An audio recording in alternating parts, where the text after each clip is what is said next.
Welcome back to the Haven Homestead Podcast, where we learn and grow together on our way to living more sustainable lives.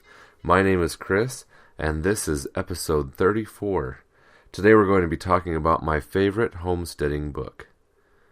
But before we get to that, I want to remind you to head on out to havenhomestead.com. That's www.havenhomestead.com, where you can find all about everything that we have going on tomorrow.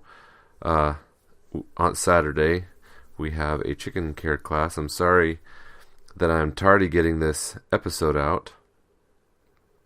I mean to get them out by Tuesday, but I just had way too much going on this week. I just was not able to get it done. So we're doing a Friday episode, and I will post it tonight as well. But tomorrow, the 14th of October 2017, we're having a class, chicken care class. What we're doing, chicken raising and processing, respectful harvest. So that's what we're going to be doing tomorrow. We already have 6 people signed up. There were going to be 8, but we had 2 people, a couple canceled. It was a conflict of schedule, so they weren't able to come out. But we're excited because we're having a class tomorrow, and it seems like we have a pretty decent group number participating, so I'm pretty excited about that. Also, please consider heading out to our Patreon page. That is www.patreon.com/havenhomestead, and there you can find our Patreon blog posts and the things that we do there, and is also a place that you can get some of that exclusive content by becoming one of our patrons.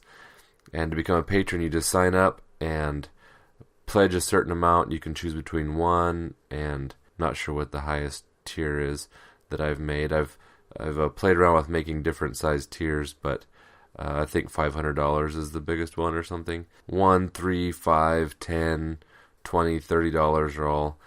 At $30 tier, you get a t-shirt. $10 and up, you get a mug or a Squirtle. Anyway, there's a rewards that we send out for patrons, and it's a really good way to keep this podcast going and help us attain some of our goals of being self-sustainable. And last but definitely not least, a word from our sponsor. Take it away, Lindsay. Vic Zatteray and his team at Happy Leaf LED are changing the way growers think about grow lights. Happy Leaf LED is no-joke lighting technology that really works. The lights are affordable, powerful, and efficient. With their Anywhere, Anytime garden kits, they'll change the way you think about hydroponics, too. For more information on Happy Leaf LED, go to happyleafled.com. You'll be happy you did. Now, we are going to get into our main topic at hand, and that is my favorite homesteading book. And it is called The Self-Sufficient Life and How to Live It by John Seymour. It is published by DK Publishing, and you can get a copy of it for a little over $20 on Amazon for a new copy, or $15 or $17 or something like that for a used copy. The price difference is so small that I would go for a new one. That way you make sure you don't have somebody else's markings and things in there. So let's get right into some of my favorite parts about this book. Right in the very beginning, in chapter 1, it's entitled The Meaning of Self-Sufficiency.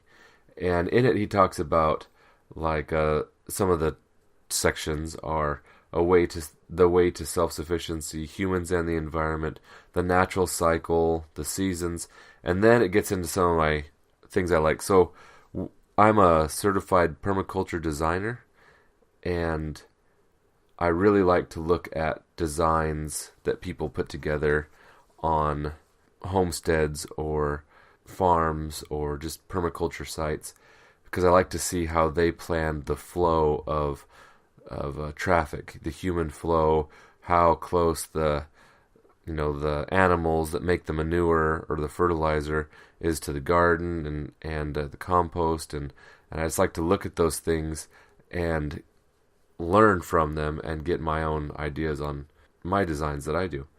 But in here, starting on page 26, and there's 10 chapters, so it goes to 388 pages before it gets into the contacts and references section. So there's that much content in here, plus the context of references and glossary and index and acknowledgments, and then all the stuff at the beginning like the preface and forewords and stuff like that, introduction. So there's a lot in nearly 400 pages that he has to teach in here, and some of the sections are small, but what he does give detail, he gives a lot of detail into some of these things. So anyhow, what I was saying was the urban garden. So page 26, really near the beginning of the book, he has the urban garden, and it just has ideas for someone who doesn't have a lot of land, that if they're just fixing up their backyard or they're really limited on their land, like we talked about in one of our previous episodes, then this is a really good section to look at, because he has some really nice ideas for like fruit trees, keeping them small through the espalier. And I guess maybe it's like espalier, maybe it's a French word. I'm not sure. But uses vertical space, so you use things that climb, that can be supported by twine or wires. Getting runner beans instead of runner beans instead of bush beans, stuff like that. Things that take limited square feet but can climb, and have a little beehive in there, have a little composting bin, maybe some raised beds if you just have a little tiny backyard. The next section he does is the community garden. When we lived in Pocatello, that was what some of our friends were interested in, was their community garden plot, if they lived in apartments and stuff. So we had another little plan here on how to have a very productive in a small space. And then he goes on to do a 1 acre and a 5 acre farm. And I really, really like it. It's really neat to see the way the different things are shaped. And there might be a few things that I wouldn't do. He's from England, and he did some work in Africa, John Seymour did. And so I think that his paradigm is a little different than Americans, in that he has, on the 5 acre farm, he has, I think it might be the 1 acre, but he had like the barn attached to the house with the cow standing in there. And I don't know many wives that would allow, I know my wife wouldn't allow me to have the cow living in a building attached to the house, just because of the smell and flies and stuff like that. So there's a little bit of difference in some of the way that these are planned. It was in the one. Sorry if you hear me turning pages and stuff. It was in the 1 acre deal. So he had a 1 acre plan, 1 acre farm. He had the cow in the cow shed, which is attached to the tool shed, which is kind of attached to the house, or maybe just really close to the house. And I don't think that would fly around these parts, not with my wife. So I would have to think of something a little bit different. But I like to look at the way he put different things, and I used a little bit of the inspiration on that on the design that I'm currently working on for a client. So now we get chapter 2, and I'm not going to go as in depth to all of the chapters, because some of the chapters aren't interesting to me. Like chapter 8 is brewing and winemaking. It's not really my interest, but in chapter 2 he talks about food from the garden, and talks about how to make some of the garden beds, how to get some of the stuff prepared for your planting or growing, and different parts of the plant, a little bit of agronomy, There's just a lot of really good parts in chapter 2 about food from the garden. About what you should do in each part of the year, how you should set up your greenhouse, or some suggestions on setting up a greenhouse. In this book, it has 100 pages from another book that he wrote, which is called The New Self-Sufficient Gardener.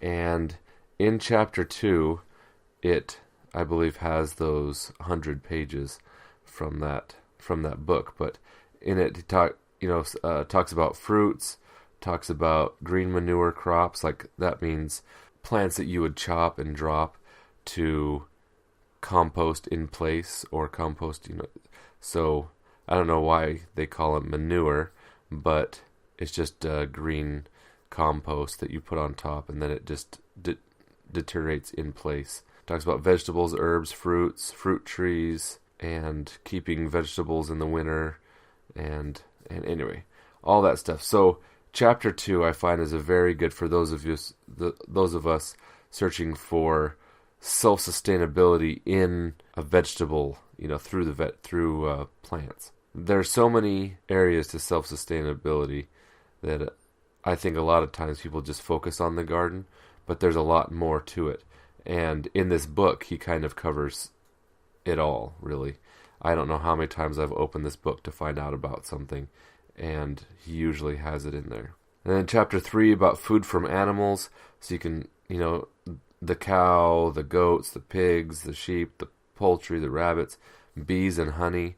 He has a section on each one of these that I find very good. Like on the rabbits, he doesn't have very many breeds, but he has some good breeds. The goats, I think he only puts 2 breeds in. It's like there are so many different breeds of animals, and they each have an attribute that makes them more useful than maybe another one. But he's just I think the idea for this is that having a pig is better than having, some special Kuni breed or whatever. Having a pig and having that ability to make the bacon and the ham and adds another level to your sustainability, to your self-reliance.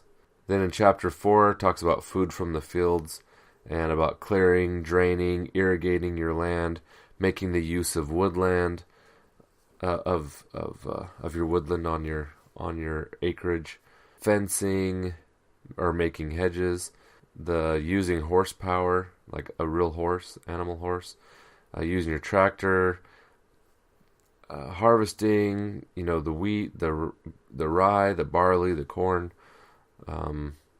all of these things he just covers in maybe not great detail, but at least the introduction. Then in chapter 5 we talk about food from the wild, like your game birds and your big game like deer and elk. He also in that chapter about from the food from the wild talks about fish. I mean, we live here in Western Washington, which there's a lot of rivers, a lot of lakes, a lot of creeks, and there's a lot of fish. So fishing is a big deal around here. Plus, we also have the ocean not too far away.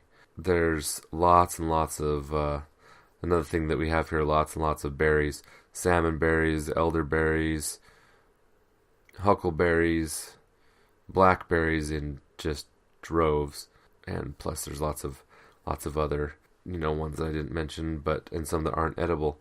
But this has been useful. This book has been useful in those terms as well, and also talks a little about mushrooms.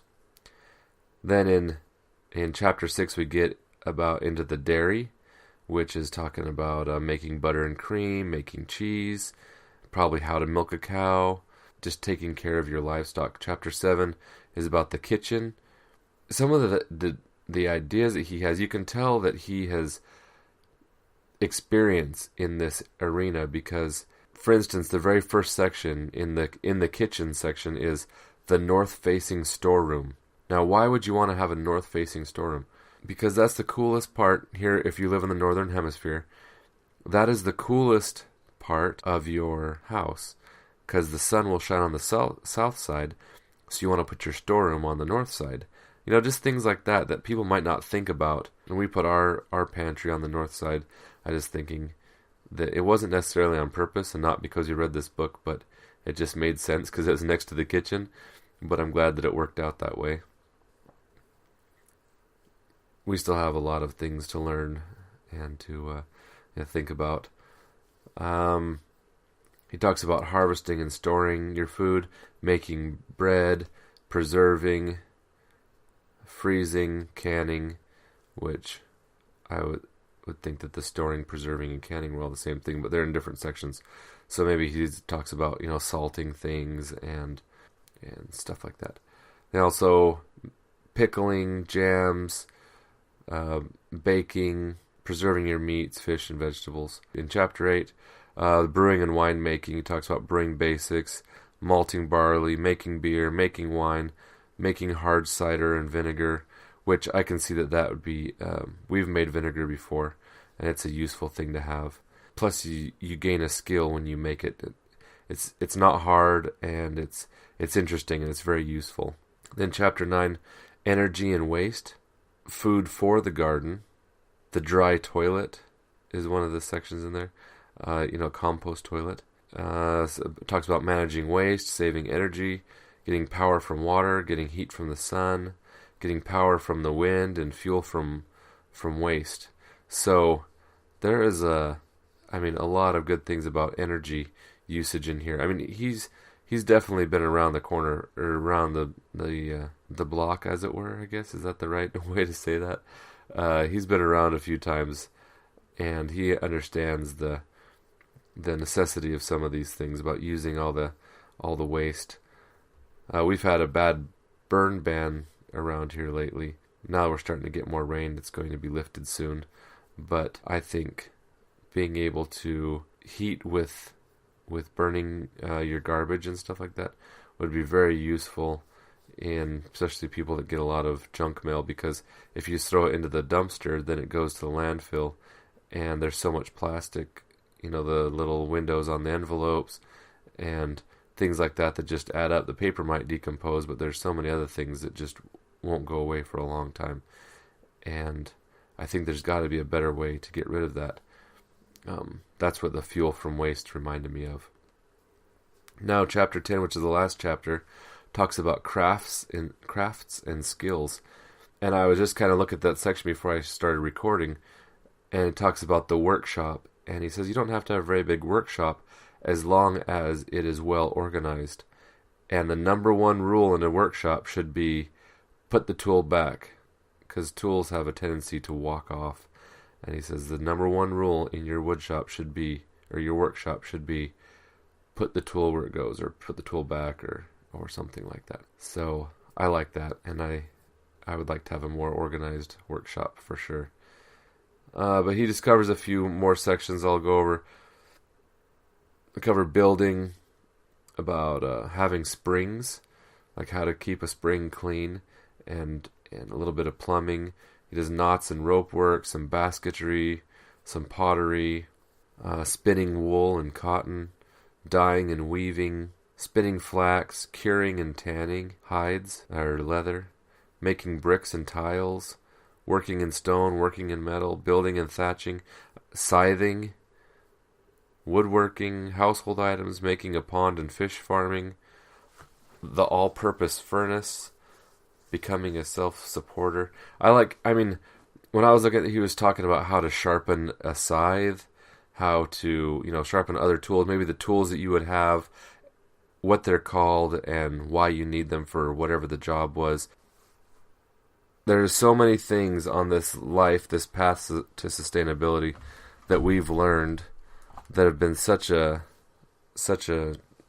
valuable lessons to us, and I hope that as we've gone through this year so far, we're 10 months into the podcast, that I hope that you have found things that were useful here that help you in your self-sustainability.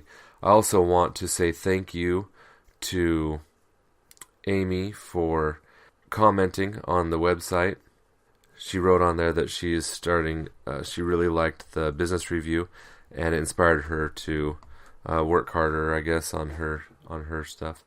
And I wish you the best of luck and hope that you are met with success.